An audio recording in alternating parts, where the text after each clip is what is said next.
ጎስት ሲቲ የምንለው ለምሳሌ ከተማ ማን ነው ከተባለ አሰብ ነው። በከፍተኛ የኢኮኖሚ መነቃቃት ላይ የነበረን ከተማ፣ በከፍተኛ የኢኮኖሚ ተጠቃሚ የነበረን ህዝብ በዚህ ደረጃ ባለፉት 34 ዓመታት አደህይተ ጎስት ሲቲ አድርገዋል።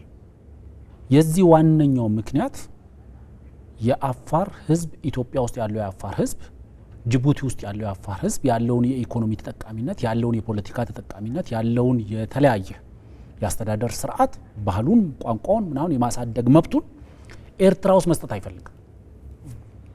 ይሄንን ስለነፈጋቸው ይሄንን ጥያቄ እዚህ ካላቸው እዚህ ኢትዮጵያ ውስጥ ያለው አፋር የነዚህ ሁሉ ተጠቃሚ የሚሆን ከሆነ ይሄንን ጥያቄ ወደኛ ዲፊውዝ ያደርጋል።